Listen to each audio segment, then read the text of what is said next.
Welcome to episode 93 of the premium podcast, the Friday Nightmares podcast, with the most professional podcasters in the horror community, including those that live in Australia. My name is Heather Powell, and I come from Waterdown, Ontario, Canada. I am one half of your hosting team, and with me, as always, is Mr. Smoke Show Crawford, coming to you from the town of Swartz Creek in the county of Genesee, in the state of Michigan, in the United States of America, in the North American continent, in the Western Hemisphere, on the planet Earth, in the Milky Way galaxy. Fully vaxxed, boosted, and waxed, and ready to climax. And if you can, please get me wet and feeding me after midnight. I'm the man with the glorious beard, a.k.a. Mother of Cats, a.k.a. Man with a Humongous Ego, a.k.a. Scott Housen, a.k.a. Scotty Too Hottie, a.k.a. Spanky, a.k.a. the man that has the nice, short, and succinct intro in all of podcasting history, a.k.a. Tim Davis is just jealous. You know, on the topic of Tim Davis, you and him actually have something in common.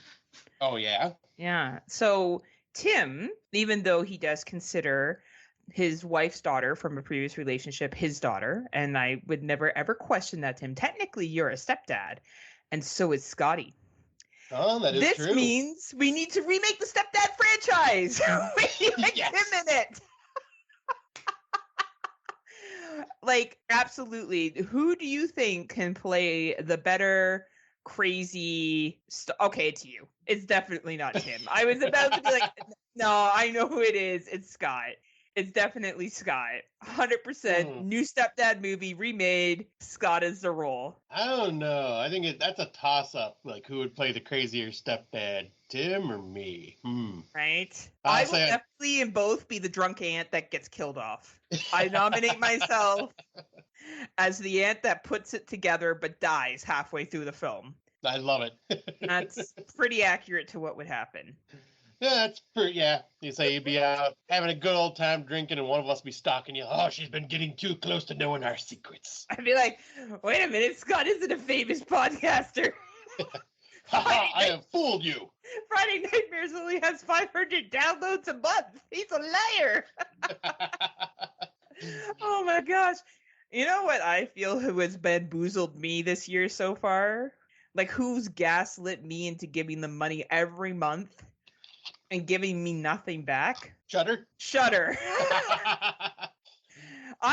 So before we get into it, I just finished watching, what was it, The History of Violence? Is that what it was called? History of Evil. History of Evil. History of Violence is actually a good movie by David Cronenberg. Yes. So, History of Evil. Scott, I thought maybe you were too harsh. I was like, Scott's kind of becoming a Trump supporter now. Like, he's kind of maybe he's walking that line. There's only so long one can live in Michigan without finally being, forced to the dark side, right? And then I'm like, oh, no, Scott's still Democratic. It's okay. He's right. What a piece of garbage film.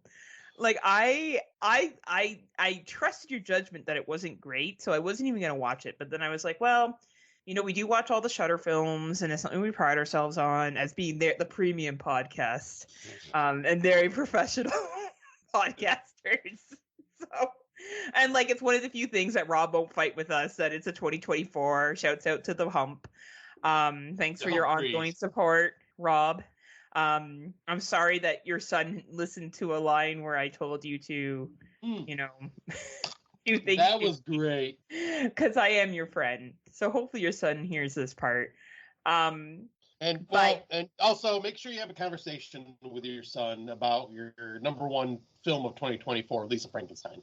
I'm sure he wants to know all about how good that movie is.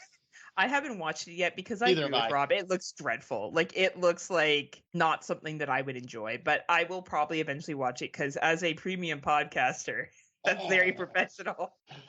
That's going to be the thing of this year. Us just talking about, me talking about how we're the premium podcast choice. I was going to say, I just usually let you go. And I'm like, yep, I hope that at this point it's regular enough listeners. Like, can you imagine tuning in for the first time? Like, And what here's the fuck?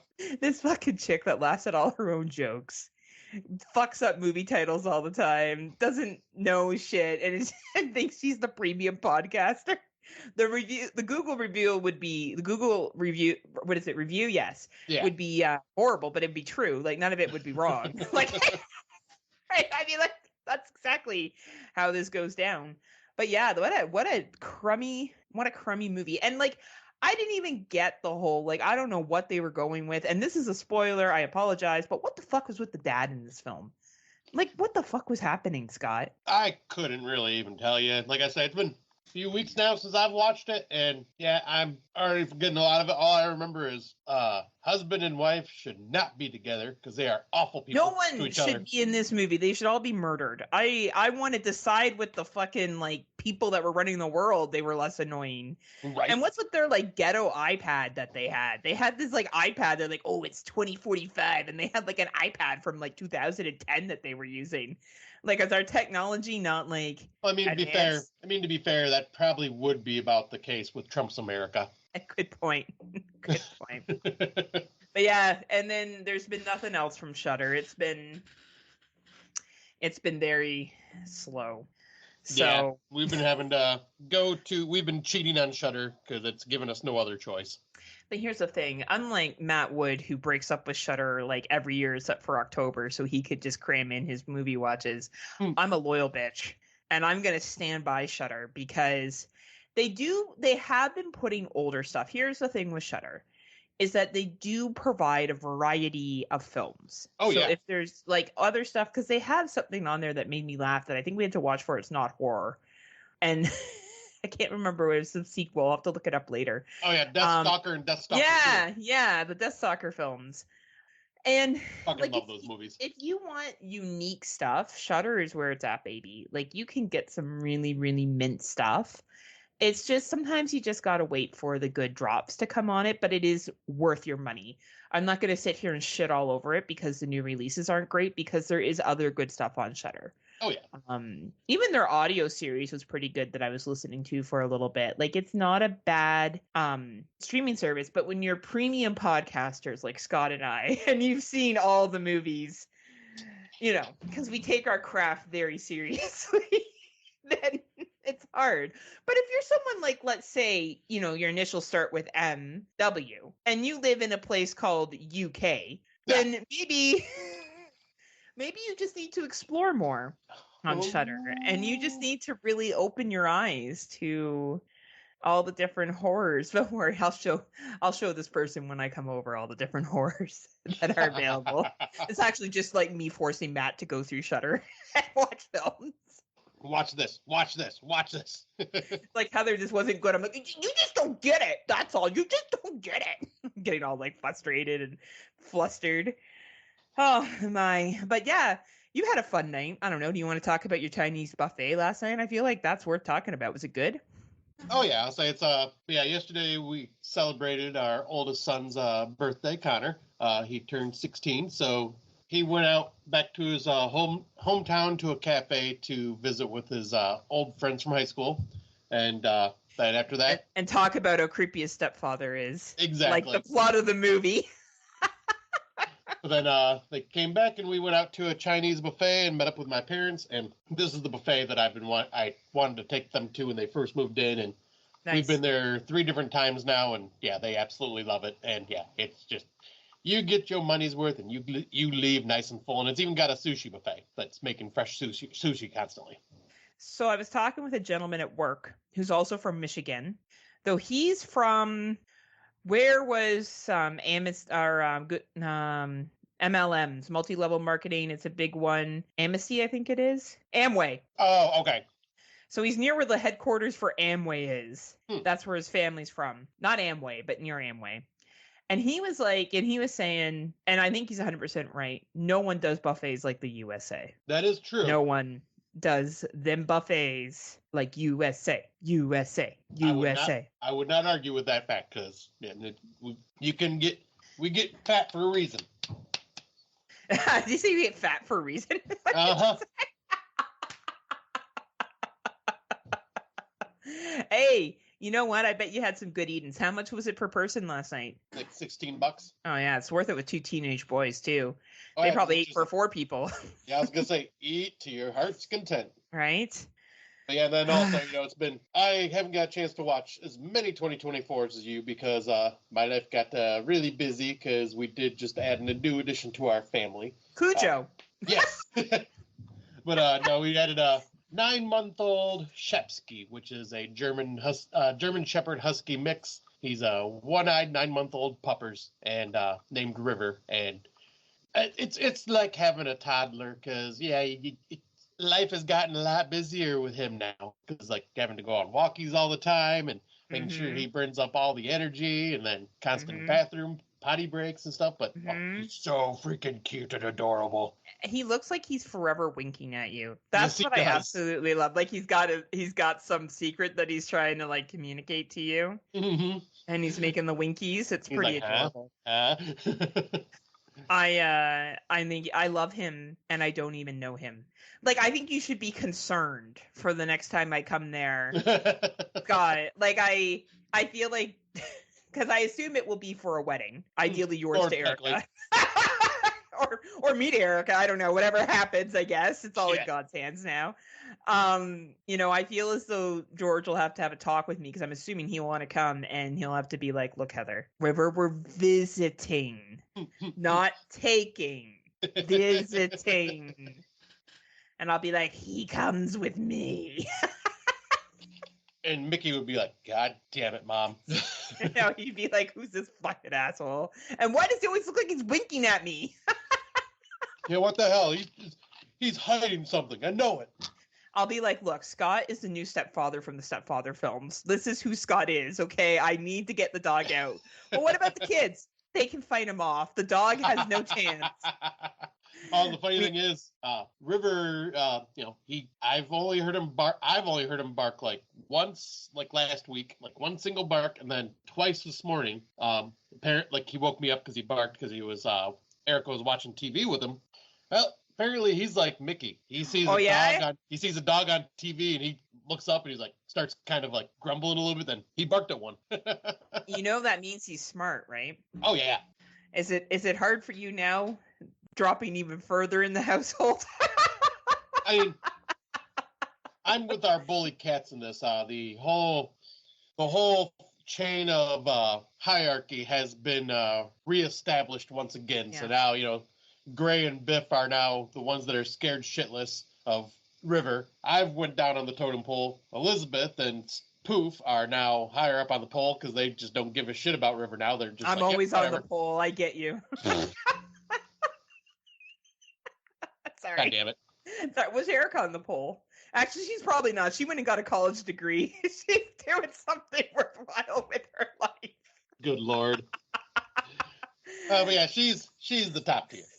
She's the top of the pole. Well, from the top of the pole, I watch her go down.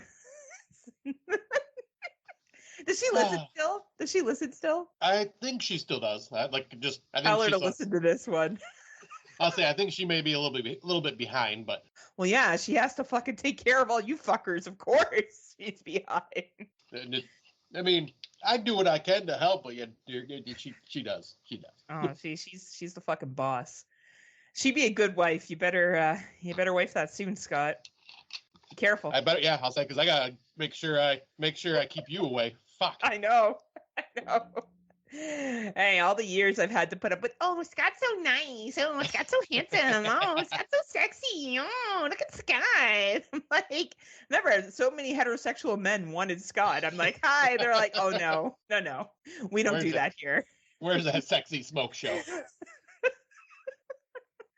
Oh, man. Well, anyway, I guess we should get into these movies. This banter, though, is probably more entertaining than 50% in these movies, but... Yeah, I was going to say, do we have to? Honestly, I watched some good shit. Majority of the stuff I watched was good. Yeah, for me. There was one... You don't watch what I watch, that's why. Plus, you're gaslit. Okay, no. Let me assure you, any kind of Asian film is good. Generally speaking, if it's on Netflix and it's an Asian film, it's probably good. You gotta admit. Oh, yeah. Right? Did you see this first one? Nope, I haven't seen anything till the third movie down. What the fuck? You could watch this at work. It didn't sound interesting. This is interesting. It's right up your alley. All right, this movie is called Cell Phone. It is an 88-minute runtime. Winnie, who is suffering from PTSD from the death of her fiance, starts seeing disturbing images on her cell phone about her future. If she doesn't figure them out in time, she will die. Dave Bailey gave this baby a 3-star review, and I gotta agree with him. Maybe I'm more a little bit at Sandra Kane. I don't know. I'll call him by his stripper name. I'll try to remember that for the rest of the show. It's a good film. I thought this was an excellent low budget film. The young lady who stars in this, I found Whitney Rose Pine quite good. It's a small cast. There's literally only 3 people that you see regularly throughout it, plus someone who's on the phone. And really, really good relationship-based horror. Okay. Low budget done well. And a great use of a cell phone in a not a cheesy way. Like using a cell phone in a way that you don't have the big budget, so you're focusing more on your storytelling.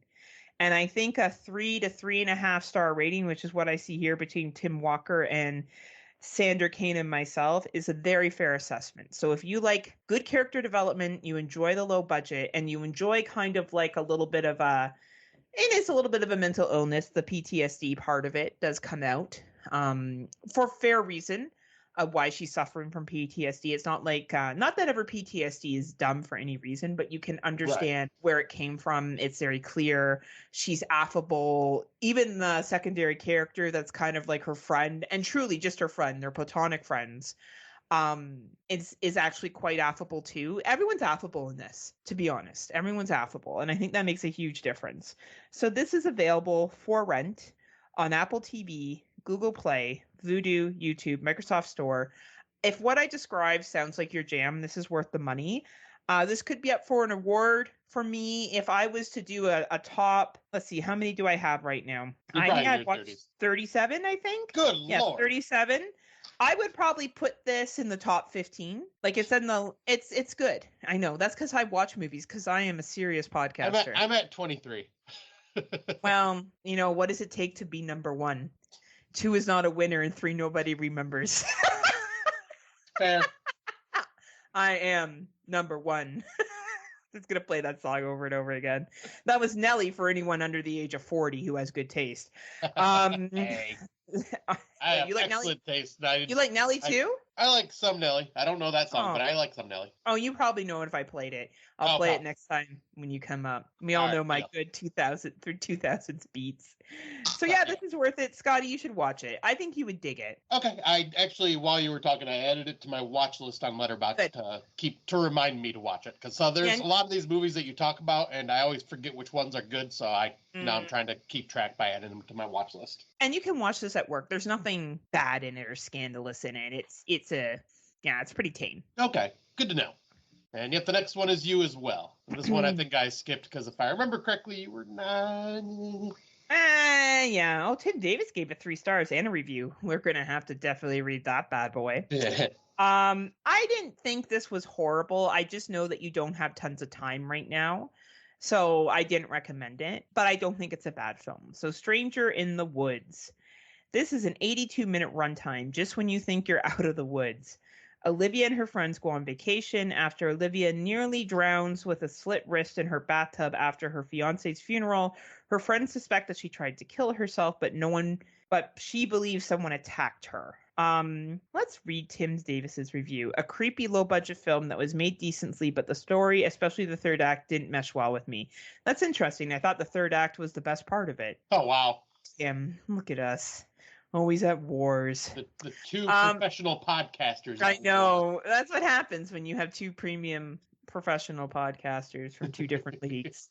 I actually thought this was a well-done low-budget film. I thought the third act was quite good. All the characters made sense to me. Everything made sense. There's, of course, a little bit of lack of believability in some parts. I thought it ended a little abruptly. Now that I'm talking about it, I probably enjoyed it more than I'm giving it credit for. I actually thought it was pretty clever. And I thought that the acting was good. The writing was decent. So, Scott, maybe do watch this. because I think it is easy to watch at work. And right now it's slow for 2024. So True.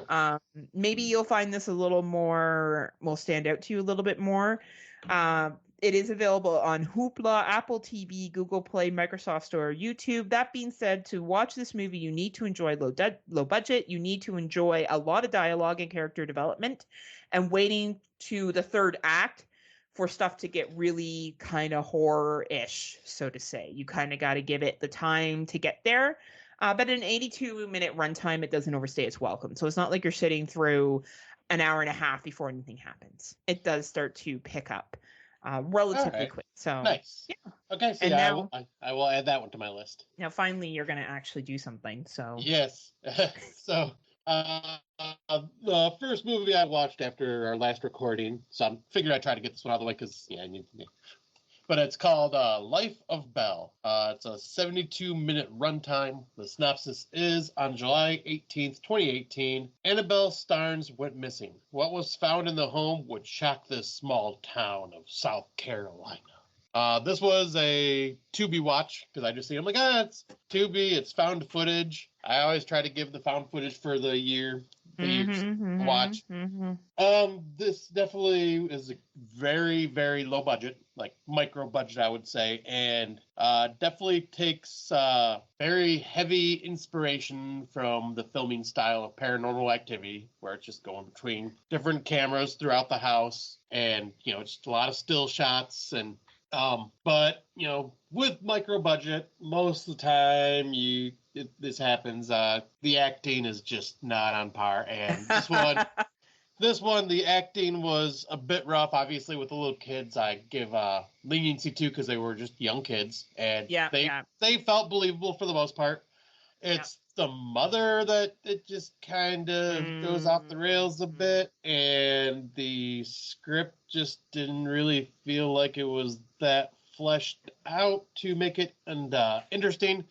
Granted, I'm not going to complain. It was a free watch, but it's not something I would really recommend. It was there. I think I gave it, because I know Matt Wood watched it. Sexy Matt Wood watched it too.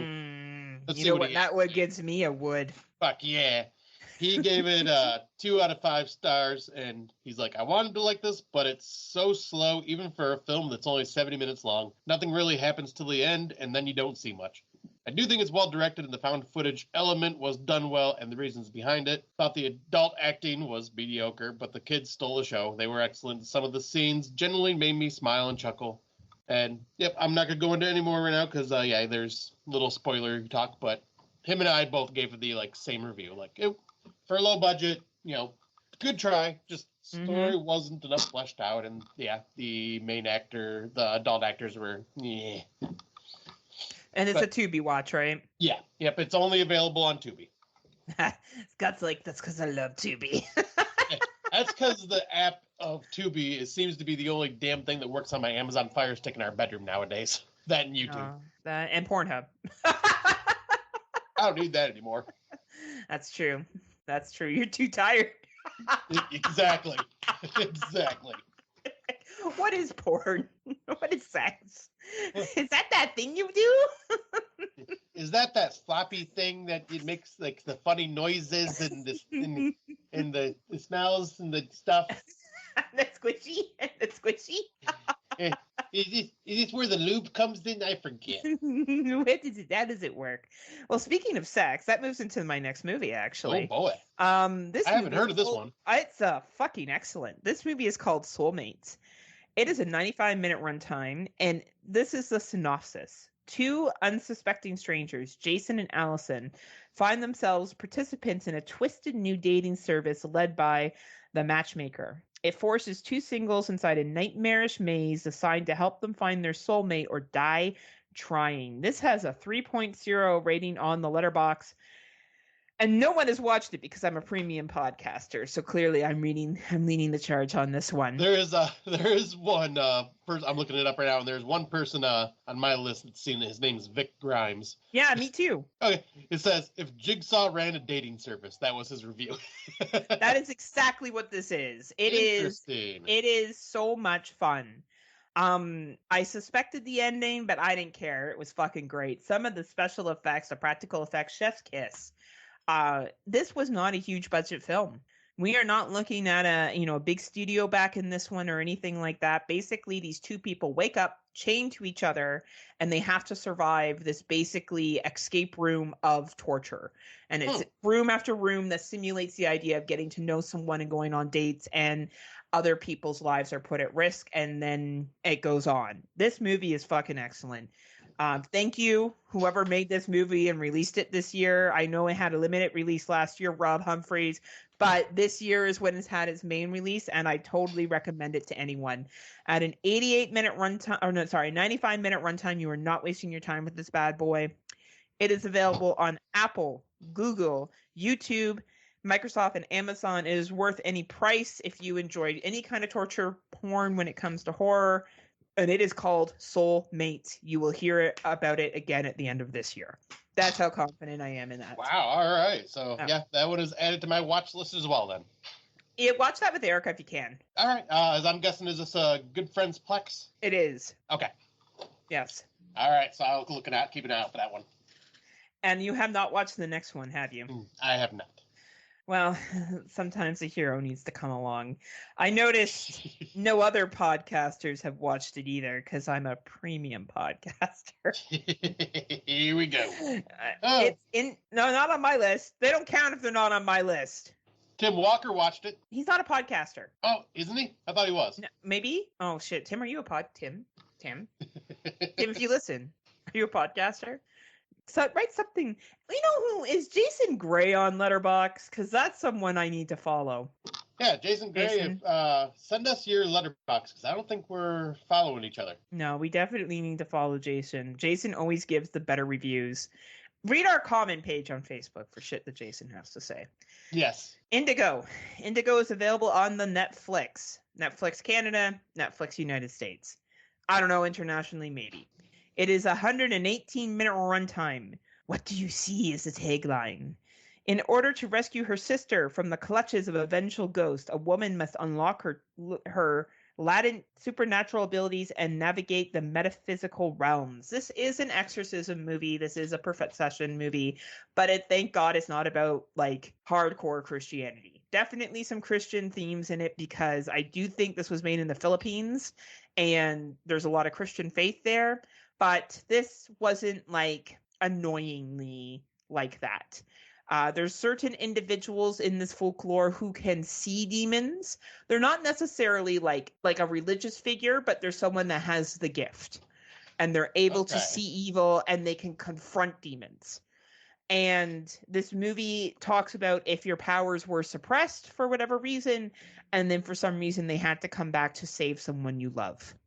And like typical Filipino movie endings, it's not a fucking happy ending. You think it's going to be a happy ending, but shit just gets worse, which I fucking love. Ooh, I love it. I love that shit. I love like these, possession films where like, they're like, oh, well, we solved this problem, but guess what? I just think it's more realistic. I really did enjoy this film. I thought the acting all around was decent. Watched it with subtitles, which was great. Everyone did a good job. It is a long movie at 118 minutes, so you do have to be invested for the long haul. But I would say it is worth it and entertaining if you have Netflix. And this is what Netflix does well. They do pick up good international horror. I think every year Scott and I have acknowledged it. Some international horror film that comes up on Netflix is usually our top 2 or sometime in our top 10. Not it gets awards from us. And definitely if you have Netflix, this is worth it. It's called Indigo. Nice. Another one that I've added to my watch list. You're going to make me busy. Well, I told you to watch this before, but I know it's hard for you because it's subtitled and you don't have a lot of time at home. Right, and distraction with boys and puppers. Try to watch it before the end of the year. I will. I know you don't love exorcism films, but honestly, Scott, this isn't as annoying as some other ones that we've seen. What I was going to say, I like exorcism films when they are done in a unique way that's not just been there, done that. And it's like, I don't know, it's also annoying when it's not fucking white people in America. You know what I mean? Like, and it's not the Catholic Church, and it's not like that other shit that's been done so many times over, right? So it is a little bit of a formula come to life, but I enjoyed it. So let me know when you see it. Oh, definitely. I will definitely try to watch that when as soon as I get a chance. So I will jump on to the next one. I noticed you probably have not watched this one yet. This one is called Frogman. Okay, it's got a 80-minute runtime, and I love this tagline. The croaks are no hoax. That's cute, actually. So, an amateur filmmaker struggling to turn his passion into a career returns home to Loveland with his friends determined to obtain irrefutable proof that the cryptid legend of Frogman does exist. This is a found footage film. It's gotten a lot of awards and festivals and stuff like that. Oh yeah? Yeah, because I watched the trailer and it had like a bunch of awards like in the beginning, so I'm like, okay, I'll give this a shot. And yeah, it was a pretty entertaining found footage film. The acting I thought was all around good. The found footage filming, which I always like try to nitpick if I can, because you gotta make it believable. Yep. They make it believable. There's no music playing in the background. There's no editing chops. Nice. There's no nice. Like there's always a reason that someone is filming one way or another. Then it gets to like the first two acts. It's kind of like almost like a close thing I can say is like Blair Witch-ish in the way that it's just slow builds, kind of things are kind of sprinkled in, happening here and there, interviewing townsfolk and stuff. Then the third act happens and shit just goes off the rails. The practical effects are really cool. Some are corny, but like almost in a purposeful, how can you make a frogman creature look not corny type thing.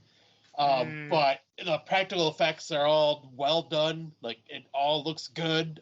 And yeah, I had a blast with this. I have it as a 7 out of 10 right now. I think talking about it and thinking about it, it might go up to an 8.5 for me. Because yeah, I did enjoy this. The characters, while can be a little bit frustrating with some of them, it was still like all part of that whole package. It worked wonderfully. Well, I had this on my watch list, so that's great to know. And I don't know why we said that there wasn't good films. So far, every film that we've watched, like besides the one, we're like, check out. Well, so don't listen to us. Well, I'll say so far, you're the only one that's said check out besides this one, because I've only watched one other besides this. True, good point. Right, I'm a premium podcaster. That's true. So I forget 100%. That. Right, I'm like the brand name. You're like some knockoff fucking Great Value. I pretty much am. Only people in North America and Canada got that. Everyone else like, Great Value? What the fuck? Okay, for UK, it's like Scott came from Poundland, okay? And I came from fucking a really nice grocery store. High-end grocery store. And I want to mention real quick, this is available to rent on Apple TV, Google Play, and YouTube right now. And renting worthwhile, yes? Yeah, absolutely. Awesome. Especially if you are a found footage fan. Look at that, huh? Frogman, found footage renting. Excellent. So, the Philippines have their own version of VHS movies, but they're called Shake, Rattle, and Roll. There's a whole bunch of them. Have you heard of this before? I have not. Yeah, and like, wild, huh? Well, they got one on Netflix right now that's called Shake, Rattle, and Roll Extreme. It's 147 minutes. I know. That's correct, everybody. 147 minutes. The iconic horror movie franchise is back and even more extreme. A series of vignettes continue a neglected and gadget-addicted 6-year-old who befriends a malevolent entity. I won't read more of that because it's a spoiler. A group of influencers gathering to collab in a luxurious mansion. And a bunch of thrill seekers who go on a trip to watch a meteor shower. All these stories were fucking très bien. Like excellent. I think everyone will walk out of this with stories that they like more or stories they like less, like any kind of anthology. But if this doesn't win anthology of the year for me, I will be fucking shocked. I don't know what's going to come and hold a candle to this. I would watch it a second time. I enjoyed it so much, especially the first story. Holy shit. I just got to interrupt you because you were saying this is like, a series. I'm scrolling through. This one is the 17th film in the franchise. I would love to go back and watch the other ones because Holy this is pretty shit. high quality. It's good. Yeah, it looks like the first one was all the way back in 1984, I think it said. Nice. Yeah, 1984. Wow. That's wild. Yeah, holy crap, that's a long-going franchise. I can see why. Like, I'll be real with you. I really fucking enjoyed these 3 movies. Yes, they're long. It's not a short film. You can break it up into chunks. Like, you could watch the first story, the second story, and the third story. George watched it with me. He enjoyed all of them. Like, they're all good. They're all good. The special effects are good. The acting's good. Everything's good. Like, it's good. Everything's creepy. It's well fucking done. Nice. Congratulations, Netflix. You may have a film again this year in my top 10. Like, I can't praise this movie enough. I really, really enjoyed it. I think as an anthology, it needs to be watched. It is only available right now in subtitles, so you do have to be focusing in on it. But it's on the Netflix. If you have the Netflix, check it out. It's definitely worth your time. Awesome. Yes, because I did add this one to my watch list on Netflix, so. Oh, fuck yeah. I just got to get the time to do it. I might even just watch it in segments, like watch one story. Then I think it's a good idea. It would be easier for you to do it that way. And they're easy to do because they're basically like full films. Right. Okay, perfect. All right. So the next one, you and I finally got one that we both watched. Let me pull that up real quick. And you liked it more. So I think definitely you should read the charge on it. Yeah, probably not for the right reasons, though, but we'll see. So the next one is Malicious. 91-minute runtime. The truth might set you free. The McCabe family's weekend getaway is turned upside down when a mysterious stranger knocks on their door. They're basically, I'll give a little more detail here before I get into my thoughts, but this is a politician and his family at a getaway. He married into this family. So daughter and mother are not like the daughter is the mother's, but yeah, the husband is stepdad. Mm-hmm. And of course there's obviously stepchild stepfather hatred like you see in movies all the time, but there's it gets into reasons for that I will not describe right now. But this is a interesting movie, and I think I like it more just because it is politician gets what's coming to him. Mm-hmm. And I am all for politicians getting what's coming to them. Mm-hmm. Some people just use this power for the wrong fucking reasons. And yep, I'm not a real politically driven person when it comes to movies most of the time, but when I was watching this movie, I was like, fuck yeah, show this motherfucker. Yeah. That's fair. But it's not a great movie. It's questionable. But at the same time, like I say, I kind of dig that part of it, and it was definitely an entertaining watch. Yeah, I think that's a really fair statement. I think everyone does a good job of acting. The asshole politician is an asshole. Like, he does a great job of you being like, gee, you're a piece of shit. Yeah. Which is great. The young lady in it does a great job of performing. I'll be honest, I was a little shocked at the ending, but not too shocked. Yeah. I thought it was okay. It was stranger danger, I guess, done well, but I just felt that some of the things were just so stereotypical over the top. Though I agree with you, Scott. You make so many good points. It does happen. There are people 100% like that. I just felt like it was like everything. Like, there was like all we needed for him to do was murder a puppy, and that would have been like the last thing that could have happened that right. guy could have done. You know what I mean? Yeah, because he's basically every politician stereotype rolled up into just one character instead of spread across all these different politicians. Yeah, basically, right? But it's not bad for a low budget film. Again, like if I look at it from a low budget filming perspective, used their budget well, kept it simple, did a good job of making it entertaining. Like, definitely this has been a year of some really well done low budget films. Like, whoever is whoever's picking up these films and getting them distributed, it's a nice change to see. But if you don't like this kind of low budget, then you're going to tell me 2024 sucks. So, there's some good quality low budgets that have come out because we haven't had a lot of the blockbusters yet or anything that's been really like, well, I guess Imaginary's out right now, and I haven't heard much about that so far. Nope. Have you heard anything? It sounds like your typical Blumhouse style movie. I don't even know if it was done by Blumhouse, but it sounds like your typical Blumhouse style. So it'll Okay. probably just be a easy watch. Nothing Easy watch, fantastic. entertaining, Yeah, on non-premium podcasters top 10 lists because they're not like you and I, right? exactly, 100%. Where can people watch this though? Where is there? This one is available. Amazon, Apple TV, Google Play, Vudu. Yep. So available to rent there. I'd say if it's like $2.99, $3.99 rental, go for it. Like Mm, it's not amazing, but it's not terrible. yeah, I think that's a Just fair above way to average. assess it. Yeah, it's just above like other podcasts. Just above. Exactly. Oh man. And since you had been doing a lot of the talking with all the other films, I know we both watched this one as well, so I'll bring this one in as well. Please do, because you also like this more than I did. Yes, I did. Yeah. All right, so this next one is called The Seeding. Has a 100-minute runtime. When a hiker gets lost in the desert, a gang of feral children propelled by haunting legacies traps him in a sadistic battle for survival with a frightening endgame.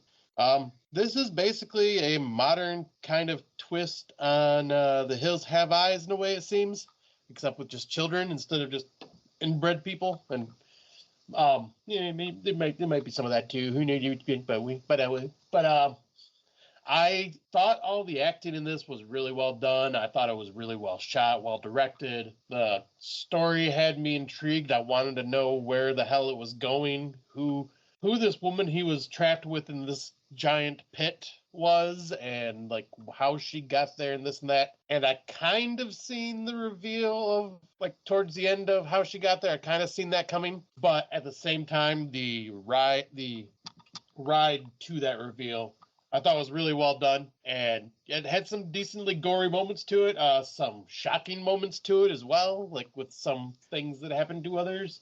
But yeah, all around, I found this to be a very highly enjoyable, kind of creepy, kind of claustrophobic watch. Because yeah, you're basically a trapped animal. There is no escape for you in this pit that they threw this guy in. And Yeah. I will give a shout out to Tim Davis and Luffy. They both watched it. Tim Davis really liked it, and Luffy gave it, I think he said a 9 out of 10. He said this was the first film in a little while that has actually scared him. Wow. Yeah. Was he high? I mean, he might have been, but Must have been big as fuck watching this film then. I don't think I got fear from this film. But yeah, I would say that Matt Wood and Tim both had some pretty strong reviews on this. Tim, if you think this is what's turning around for you, you need to watch more films. Because it hasn't been that bad this year, Tim. But it's tough. He's in Australia. Like, he probably doesn't get half of the shit we do, right? So if he's only getting half of it, and half of it is pretty shitty, then that's pretty tough to find stuff that's decent. This was not a Heather film. That being said, I am nothing but praise for how it was made, how it was acted, what the purpose was. It's a great movie, and I can see this being in people's top films of the year. It just wasn't for me. So I'm glad you talked so highly about it, because I was like, yeah, I get it. Yeah, it's creepy. Yeah, like it just didn't stick with me. But that being said, this film's like fucking give credit where credit's due. Like, and it was something unique. Like yeah, you could say they ripped off from some other concepts, like The Lost Boys from Peter Pan, only like real fucked. Right. Right? Well, I was going to say, I mean, almost all films take inspiration from something. I mean, how can you not at this point? Exactly. But this wasn't, like, I didn't feel like this had been done before. Like, Right. I didn't feel like, oh, I've seen this movie just in a different package. Like, I felt this was actually quite unique. And at the 100-minute runtime, I don't think it overstayed its welcome. And I thought that it was really, really dark and well done. It just didn't hit me like it hit other people. But objectively, I can totally get 9 out of 10s, 8 out of 10s, 7 out of 10s. Like, totally get it. So watch it, people. Yeah, I was going to say, you'll enjoy it. It's well done. Tim Davis did bring up on his podcast that, who knows if a rewatch would. He says a rewatch may kind of affect this movie for the negative because you already know and see what's coming. And I'm going. I can see that. I can see that if you are the type that would do a lot of rewatches throughout, and this was one that you really liked, I could see a rewatch each time just kind of it's less and less each time, maybe. I could see it. I guess so. I think it's very solid for at least a one-time watch. Yeah, I think it's definitely a standout of this year. And I definitely think people should pay whatever. It's on all the streaming services. Like, the only thing I'll add for Canada is Cineplex, but it's on everything else, like YouTube, Microsoft Store, Amazon. Did you see anything else there, like Vudu or anything? Yep, Vudu, Google Play, Apple TV. Yeah. Yep. So yeah, it's available to rent everywhere, basically. Like, this is worth watching. If you are trying to watch 2023s this year and you listen to our show and you're looking for us to tell you to watch a film, so far out of the list we've talked about, I would say the two Netflix films, 110%, Shake, Rattle, and Roll Extreme, Indigo, the Soulmates, which is the VOD, the Seeding, are ones that are must watches. Like, I don't care who you are, I think you'll enjoy those films. The other ones, and Frogman, I think the other ones are decent. If you like low budget, they're decent. But I wouldn't say the average maybe horror viewer would like them. Right. The next one is a UK film, and I should have known better. So this was released in 2022, like made in 2022 at film festivals. Didn't get a wide release till this year, and there's a reason why. Oh boy. The Curse is Real at this 82-minute runtime. At the behest of her boss, journalist Ingrid returns to her ancestral home, where several children are found slaughtered in the nearby woodland. With the village suspecting the infamous Winter Witch. Sound familiar? Witches. Yep. The woods, stealing kids. Anyway, together with their daughter, Eleanor, the estranged grandmother, Oma, Ingrid, and Ingrid's husband must uncover the truth and stop the curse. I felt like I was cursed from watching this movie. It was fine. It was a typical folklore story. The problem was that it was very low budget and it relied on a couple of people to act that weren't great actors. I think if they had chosen different people for the cast, it would have been different. But I feel like when I look at the list here, these are the people in this film. Like, some of them, this was, with the exception of a few, this was kind of their first big breaks at stuff, with a couple of bigger names from Britain thrown in. Like, the woman that played Oma is Rula Lansky, who's been in a lot of other films over the years. So, you throw in a couple. It's like when you throw Barbara Crampton in a film. Right. You know what I mean? To just kind of be like, well, Barbara Crampton's in it, all the fucking horror fans are going to go watch it. It kind of felt like that. Okay. So, I don't know. If you really want to watch some folklore stuff on witches, it's available on Tubi for free. That's the only place I recommend it. I don't recommend paying for this movie. No offense, filmmakers, but at least with Tubi, you'll watch it. There'll be commercials. They'll get paid for the commercials. The end. And that is The Winter Witch. Good to know to avoid. This one. Okay. I could have swore the main chick in this was a fucking porn star. Like, she had that look, like, the porn star look? Oh, yeah. Yeah, so it looked like that. So beware the boogeyman. That says it all right there. For her first day of orientation, Dr. Tristan McKenzie makes her way to the Silverdale Psychiatric Hospital for the Criminally Insane, where she learns of the estranged series of cases from the similarly strange Dr. Moon. Everyone is a little bit strange in this film. It is anthology, and how the anthology is based is that this new doctor is coming to this mental health hospital, and each patient is having their story told. And each story that the patient tells is around the boogeyman. So the boogeyman has managed to effectively stalk and hurt each patient. And you hear their story, and then there's a wraparound with the two doctors. Not a bad film. Now that I kind of recapped it, some of the stories weren't too bad. Some of them were really good. There was one particularly at the end that I actually thought was really well done. I don't think it was a bad effect at an anthology. I think it was better than Midnight Peep Show, which I felt like was the most disappointing Peep Show that we could have ever seen. I do think this one had better stories in it, but after seeing something like Shake, Rattle, and Roll Extreme, I have a hard time saying go watch Beware the Boogeyman for anthologies. I would say if you like low budget films and anthology films that are based on the concept of a new story about a boogeyman haunting each person, then this is worth a watch. But it's only for pay right now. It's only on Apple TV, Google Play, YouTube, Amazon Video. And I don't know if it's worth the price tag that's going to be attached to it, to be honest with you. So if you're an anthology completist, sure.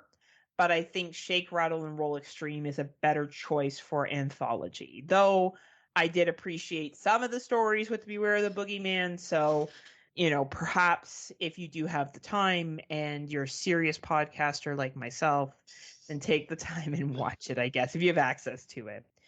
You didn't watch this next one, did you? No, I actually have not even heard this one. It's on one of our good friends' Plex. I understand why Lionsgate is producing weird ass movies now. Like, what happened, Lionsgate? Why are you coming out with the weirdest films? This is called Sunrise, and it is an 84-minute runtime. The sun never sets on evil. Before going further, let me just guess by the title. Vampire film? How did you know? I knew it. My gosh, Scott, you're so smart. Must come from being a premium professional podcaster. That's like right. Yourself. Only right? Premium podcasters like us would know this. That's right. So not at all easy to figure out. When an ex-cop named Fallon returns to the scene of a horrific crime, the residents of a rural town soon discover the dark visitor is really a vampire who feeds on blood and fear. No. After he's befriended by a kind immigrant family, the instinctive killer is faced with a choice between revenge and redemption. I wouldn't say that he's like a horrible person. I would say the dude that plays like the town fucking racist run the mill guy is the real piece of shit. His name is Reynolds. He's played by Guy Pearce, and he's just an asshole the entire time. Yeah. Wow. He's just an asshole the entire time. Just an asshole. Guy Pearce, interesting. Yeah. He's like the most racist dude, classist dude, sexist dude. Like, you name it, he drops it. You name one offensive thing. Like, it begins off with him executing a store owner because the store owner didn't pay him on time for protection. Oh, jeez. So a good like guy. that gives you an idea, right? So of course the vampire looks like a fucking saint compared to this piece of shit. So it's fine, it's entertaining enough, but I found the dialogue too quote unquote in your face. I didn't really find it endearing. I found all the characters are kind of annoying. The asshole, so Reynolds, his mom and him seem to have this weird incestuous relationship going on, which is super weird. And it's like super What's weird fucking about that? Yeah, sorry, I know you live in Michigan, but for the rest of the world, it's actually not that common. Sandra Kane gave it a 1.5 stars. Oof. And this was the same man that liked the movie about flowers last year. So, like, you know what I mean? If he's giving it 1.5, you know it's a piece of poo-poo. But if for some reason you like to support Lionsgate and you really like vampire films, it's available on Apple TV, Google, Amazon, Microsoft Store, and YouTube. I don't hate watching it because I like bringing it to the table and I like showing that, we watch a variety of things. And I will say that the filming was good and, it was entertaining enough. I just don't think it's anything to run out and rent and that you need to go watch anytime soon. Now, the next one I would say is a lot better, but you watched this one too, did you not? I sure did. I'll let you lead it in. All right, so the next one, actually the final 2024 for us, this one is called Cold Meat. With an 89-minute runtime, outside is dangerous, inside is deadly. David Peterson is passing through the Colorado Rockies after saving a young diner waitress from her violent ex-husband during a break from driving. He hits the road again alone through a dangerous snow blizzard. One false move behind the wheel has him waking up inside a ravine in the eye of the storm, but the cold is the least of his worries when a beast starts prowling outside. How will he survive? This is a, basically survival film in a way because you're stuck outside or stuck in the elements in a car. I mean, we've seen this before. I forget what the name of it was with Or like it was one of like a 2021 or a 2020 Yeah, I horror remember film. it was the couple that got stuck in the car and Yeah. yeah, whatever it was called. We'll call it Below Zero, but it was something else. But we'll just Yeah. call it that for now. Yeah. So it's basically like that, but with a couple of little added twists into it. But I won't get into that. I will just say that I did not see the twist coming, and I was kind of caught off guard. Like, oh shit, okay, this got more intriguing. But this is basically supposed to be a Wendigo story. Like, you know this right from the very beginning, because they talk about the Wendigo mythology right in the beginning. And then it just kind of, in a way, almost forget that the Wendigo is a thing. Because it, like, it just, Yeah. it's there, but it's not. And it's just, Yeah. like, very, very, very tiny part of this film.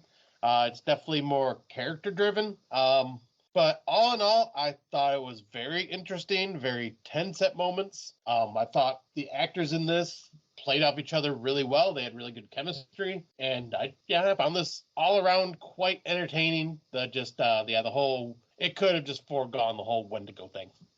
Yeah, I don't know. I like to the point where I messaged Scott and I was like, "What was with the moose?" He's like, "That was a Wendigo." I'm like, "Oh!" Yeah, and you don't even like all you see is the horns. You don't see anything else. Yeah, like I was like, and then what was the point of it? Like the Wendigo had nothing to do with it. No, not really. I didn't think, right?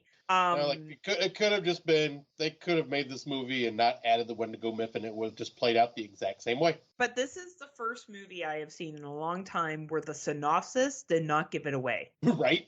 Where I thought it was going to be a very different film. Yeah. And it was not. And I liked that. I thought this was a really, really good film. I just didn't understand the Wendigo part, but that didn't take it away from me. Like, I still really fucking enjoyed it. And I would recommend it. Yeah, I definitely would recommend it too, because it's, like I say, it still, like, was tense at moments, and the acting is really good, and I was just intrigued the entire time wanting to know how this was going to play out. And then where is it available, Scotty? This is available, let me pull it up real quick, Apple TV, Google Play, Vudu, Amazon, and YouTube to rent, and yeah, I'd say it's worth the rent. Yeah, I think so too. I think it's a solid 2024. So you've heard it here first on the premium podcast. It is the Friday Nightmares podcast of all the great 2024 horror films. I've actually seen some ones added to our good friends Plex that I want to watch. Did you add any to your watch list? Should we give a little teaser of what we're going to watch? I haven't added any of them to my watch list. I've only been adding what you mentioned to my watch list. And I tried to watch Late Checkout. Don't do it. What is it? Late Checkout. Oh, okay. I didn't see that one on there. So there may be some new ones I hadn't even seen yet. So okay. So there's two that I added: the stop motion. Yes, I was curious about that one. And Romy, another AI gone wrong, which I'm here for it. And there's also a new Tubi original, and Jason Lloyd said it's definitely like his favorite Tubi original this year, and it's actually a pretty good slasher. Let me look it up real quick. I have it on my list. The Camp Host. The camp, does it look like a campy movie? Like they go to a summer camp? Kind of. It's when a young couple and their dog lodge at an idyllic campground, things turn terrifying when the owner reveals herself as a psychopathic killer. It's called The Camp Host? Yep. Why don't I have it? No. Like 2 words, Camp Host. It's not. Oh, but not. Okay. Hold on. Not 1 word. I don't know if that would make a difference or not. Nope. Balls. Well, I'll just have to ask someone to add it for me. Right. All right. Damn different countries, movies. Yeah, fucking countries. Yeah, fuck them. We're basically the same country in a way, except you just are. You just have better healthcare and everything else. And everything else. Everything that makes society better. Oh yeah, Canada's just this perfect place. Let's go with that. We'll run with that. Well, I'm not saying that. Yeah, it's definitely not. So for older watches, many moons ago, when Scott and I used to do nothing but watch movies because it was the pandemic, I watched a little film called The Bridge Curse in 2020, and I actually really enjoyed it. It was a Taiwanese film, and I was cruising through Netflix the other night, and I was like, The Bridge Curse Ritual? Could it be the sequel? So, yes, I watched the sequel to The Bridge Curse, and you know what? It was pretty fucking good. Nice. I really enjoyed it. We got only one returning character from the first one for obvious reasons if you've seen The Bridge Curse. Basically, this is another haunted place folklore film. Okay. Only it's building on what happened the last time, and they play the elevator game in this one, but it's definitely not as annoying to people as they found Good. the elevator game.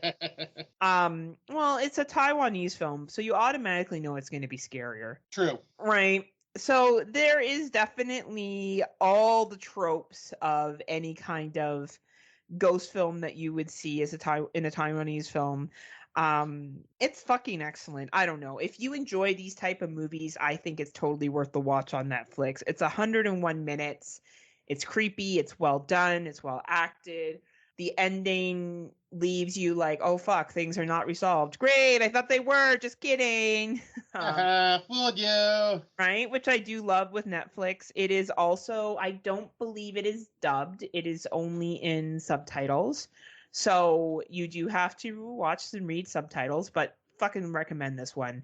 I actually like it more than I like the first one. I thought it was better. I think they had more money this time around, so they were able to do a little bit more, which helps. But I really, really enjoyed it. And that is called The Bridge Curse, The Ritual on Netflix. Nice. And I did want to bring up, since you were talking about sequels of films you watched back in like 2020, 2021. I don't know if you noticed on our friend's Plex, but the sequel to the low budget film Butchers. Sorry, my phone started playing there. Oh, the okay. sequel to Butchers is available? Yeah, I think it's on our good friend's Plex. I noticed that, like, it came out just a couple days ago. Like, and I knew you loved, or you really enjoyed that low budget film. I did. Was not as much of a fan. Was it The Butcher Block? Is that the sequel? Let me look it up real quick, because I was looking on Letterboxd, but I didn't see the name, or at least recognize it. So let me see. Oh, it is. Fuck yeah, it is.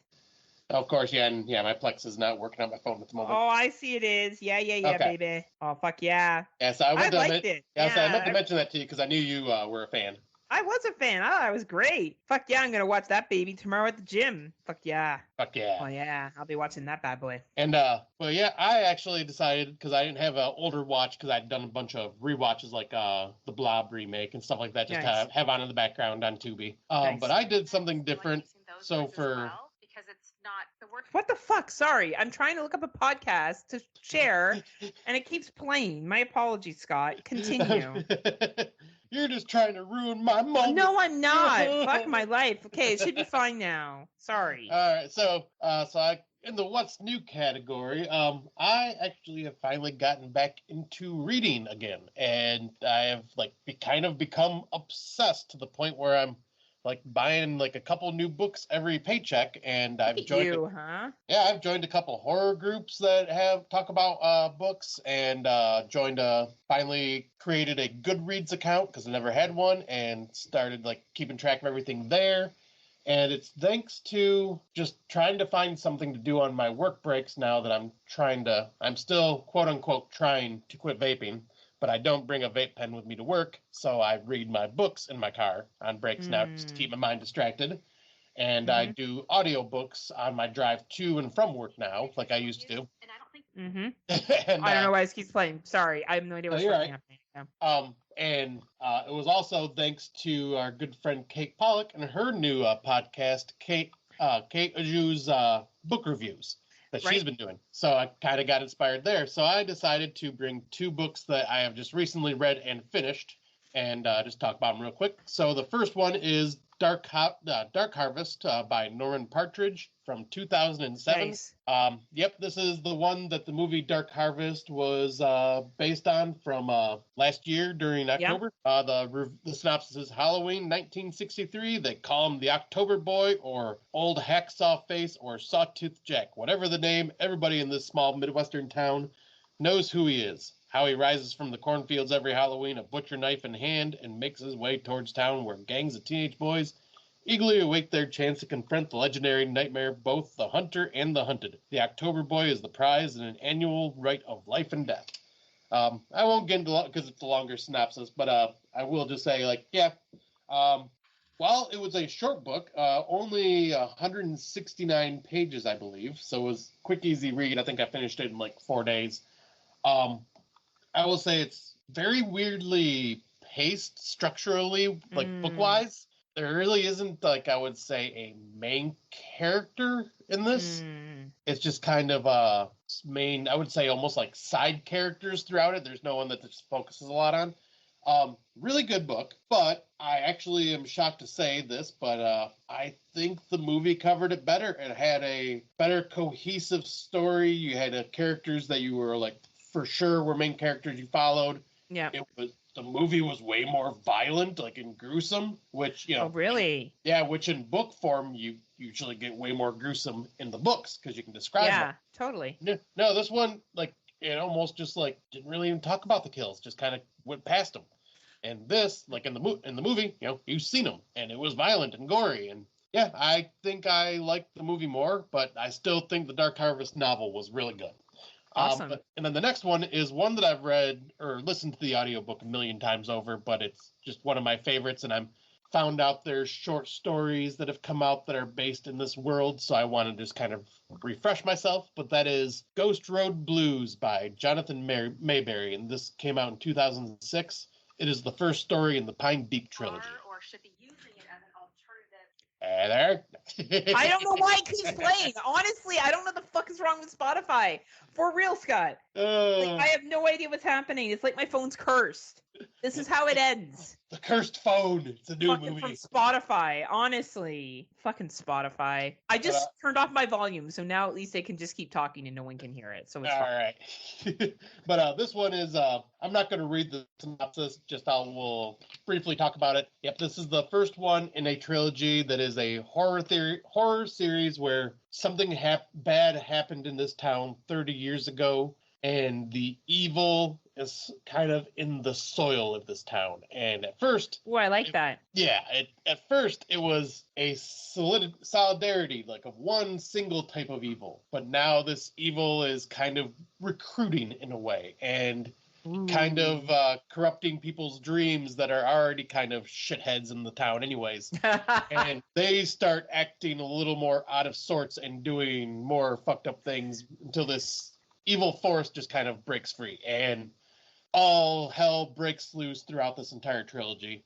But yeah, I have loved this series. Like you can tell, Jonathan Mayberry is a fan of horror because he gives references to all these different horror stars. In fact, I think in part 3, there's a horror convention that's going on in the town, and Tom Savini shows up. Oh, I love it. That's he brings cool. up Kane Hodder's brought up, I believe, and Tony Todd. Nice. So, I love it. yeah, so it's but yeah, I just found out there's a short story compilation that has like 5 or 6 short stories that are based as prequels after the events and even some during the events of different people's perspectives. So I'm like, okay, I'm gonna re-listen to the entire trilogy in my car, and then I can jump into those short stories because yeah.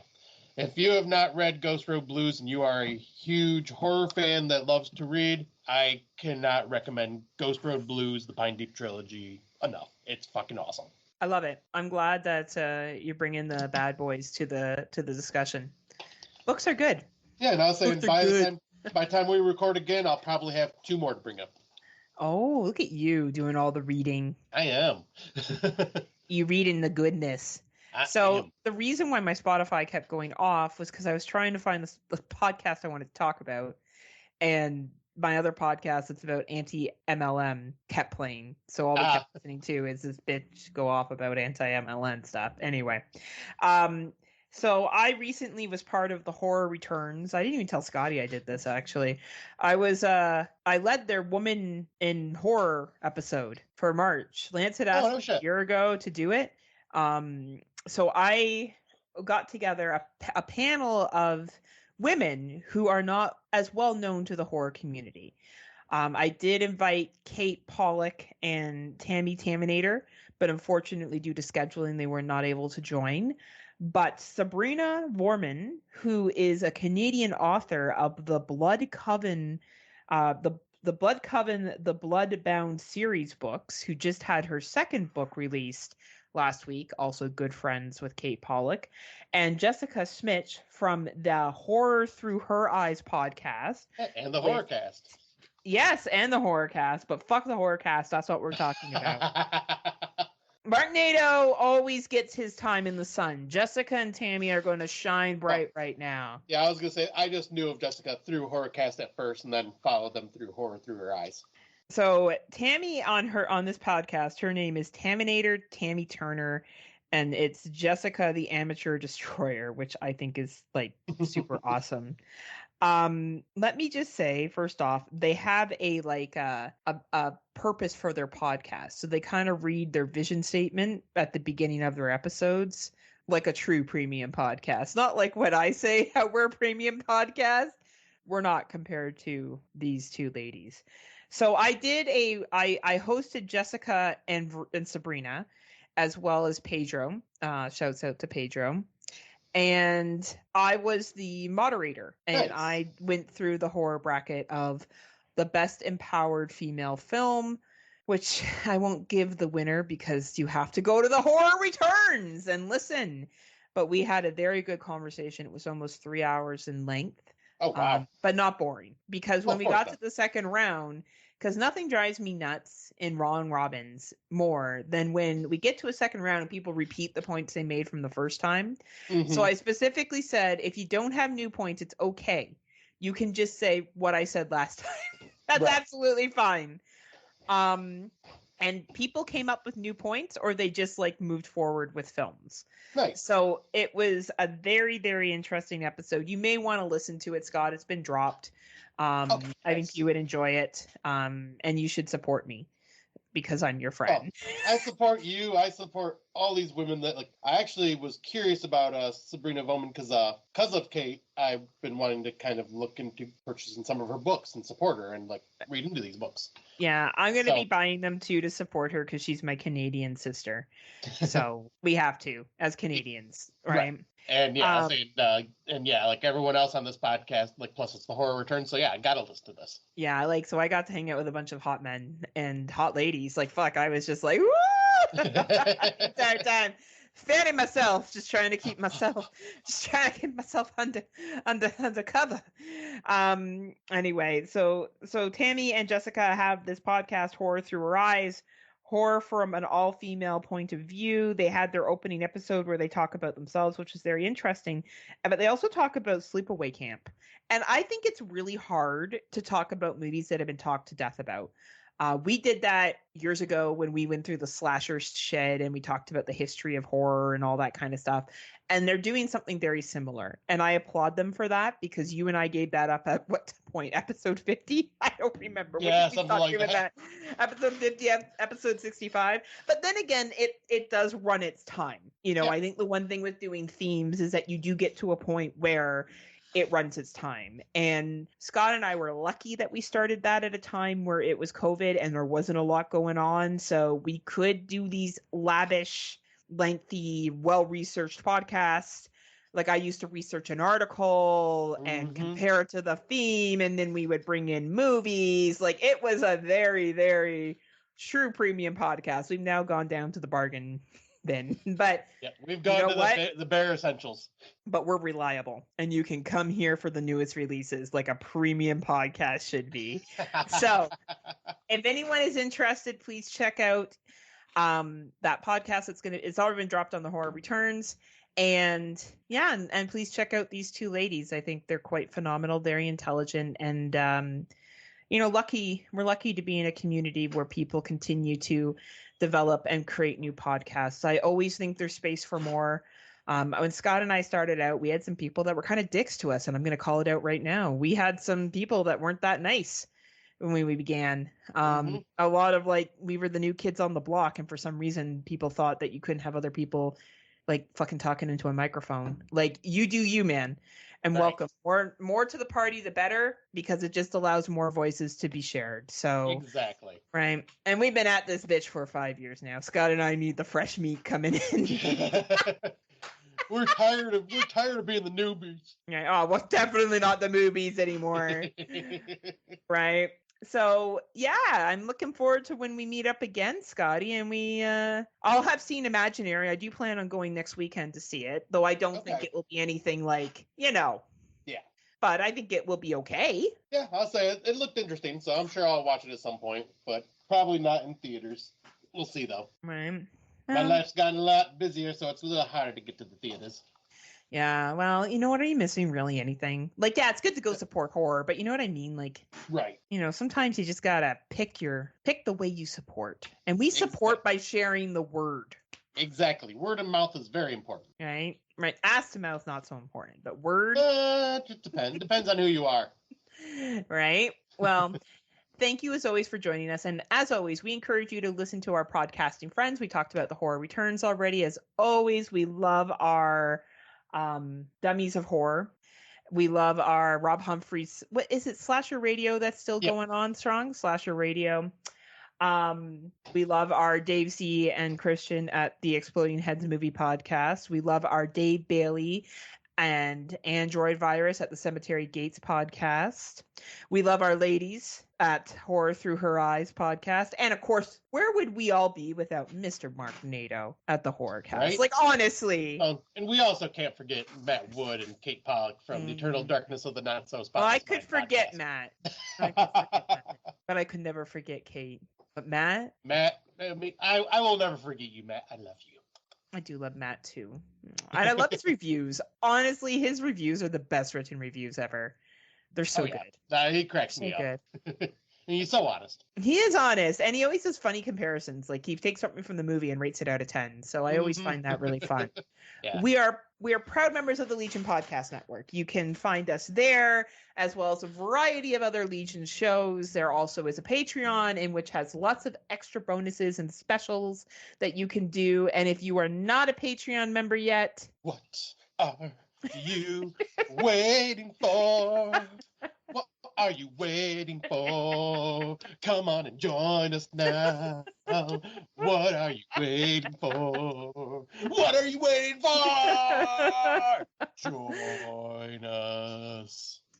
Join us today and support your podcast. If not, minimum, listen to Horror Through Her Eyes, the new podcast. Listen to the podcast that we talked about earlier. Listen to all of them. Fresh cuts, everybody. Just go out there and show some podcasting love. You'll find the one that works for you or the couple that work for you. And hopefully we're still part of the rotation. If not, well, we're not. I'm always in that rotation. You always come back. I'm never gone. We are the premium choice for 2023s, though 2024s. Mark Nato does give us a run for his money, because if it wasn't for Mark Nato, we would not be the premium podcasters we are to this day. I was like, we would not have the options that we do for watching shows. And Mark Nato we trust. Let's just put it that way. Mark Nato we trust. So thank you, Mark Nato, again. You're the best. And also thank you, Nudie, because you also bring the stuff to the table. Yeah, thank you for making us look better than we actually are.